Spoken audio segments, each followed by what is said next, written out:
दोस्तों नमस्कार, मेरा नाम शिवम चतुर्वेदी। आप सभी लोग देख रहे हैं हिंद वॉइस चैनल। दोस्तों पिछले कुछ साल पहले एक बार डोकलाम में भारत और चाइना के जो सैनिक हैं वो आमने सामने आ गए थे और अंततोगत्वा चाइना वालों को पीछे हटना पड़ा। एक बार फिर यही पूरी सिचुएशन सामने आ गई है और इस बार हुआ है लद्दाख बॉर्डर पे। तो यहाँ पे क्या हुआ है कि चाइना के सैनिक और इंडिया के सैनिक आमने सामने आ गए थे। ये बात है 9 तारीख की, जहाँ पे दोनों के बीच में काफ़ी फ़ाइट हुई थी। फ़ाइट जो थी वो गन से नहीं हुई थी, हाथों से फ़ाइट की गई थी।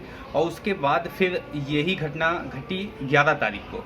और उसके बाद वहाँ पे लद्दाख बॉर्डर के आसपास चाइना के हेलीकॉप्टर देखे गए, जिसके जवाब में इंडिया वाले ने Su-30 विमान को वहाँ पे भेजा, जिसकी वजह से चाइना वाले को एक बार फिर पीछे हटना पड़ा। तो ये सारी पूरी कहानी है कुछ 2-4 दिनों की। लेकिन समझने वाली ये बात है कि जो पूरी कहानी शुरू हुई अब, ये तो चाइना के लिए क्यों इतनी मुसीबत की वजह बनती हुई चली जा रही है और चाइना इस बार फिर क्यों हरकत में आया है। ये खबर जो है ये बड़ी ही पेचीदा खबर बनती हुई चली जा रही है। चाइना क्यों अब हरकत में आ रहा है दोस्तों, इसका सीधा अगर मैं सीधी बात ये कहूँ कि पिछले कुछ दिनों से जब से भारत ने ये घोषणा की कि पीओके जो है पाक ऑक्युपाइड कश्मीर वो भारत का अभिन्न हिस्सा है और हम लोग उसे हासिल करके रहेंगे। पाकिस्तान को एक तरफ से धमकी दी गई कि पाक ऑक्युपाइड जो कश्मीर है वो भारत का हिस्सा है और वो लोग उसको खाली कर दें। इसके बाद ही जो भारतीय टेलीविज़न में वेदर रिपोर्टिंग की जाती थी, अब वो गिलगिट और तजिकिस्तान की भी रिपोर्टिंग की जानी शुरू हो गई, जो कि पाक ऑक्युपाइड कश्मीर का हिस्सा है। तो इसके बाद जो चाइना की समस्या है वो जाके खड़ी हो गई। और चाइना की समस्या क्या है, जो इकोनॉमिक कॉरिडोर बन रहा है चाइना और पाकिस्तान के बीच में, वो गिलगिट से होते हुए पाक ऑक्युपाइड कश्मीर से होते हुए जाता है।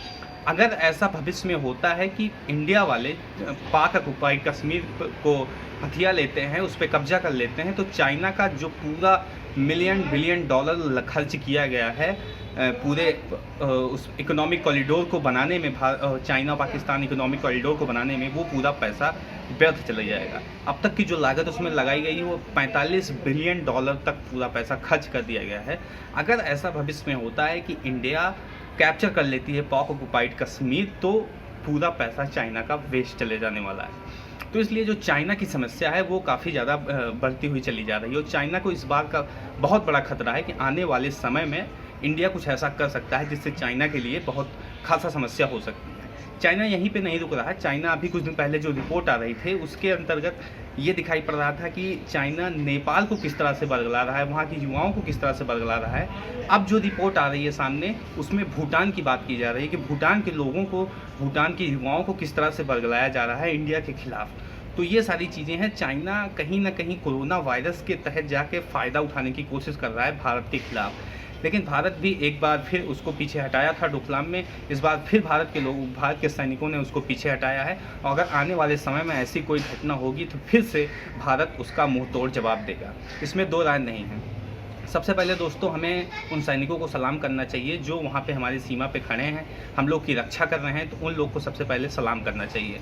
दूसरी बात ये कि चाइना कुछ भी करे उसका मुंहतोड़ जवाब देने के लिए हमारा भारत देश बिल्कुल तैयार है। कि जिस तरह से पिछले 1-2 साल से लगातार पाक और चाइना मिल के साजिश कर रहे हैं और दहशतगर्दी का माहौल बनाने की कोशिश कर रहे हैं हमारे भारत के अंदर, उसमें वो बिल्कुल नाकाम नज़र आते हुए दिख रहे हैं।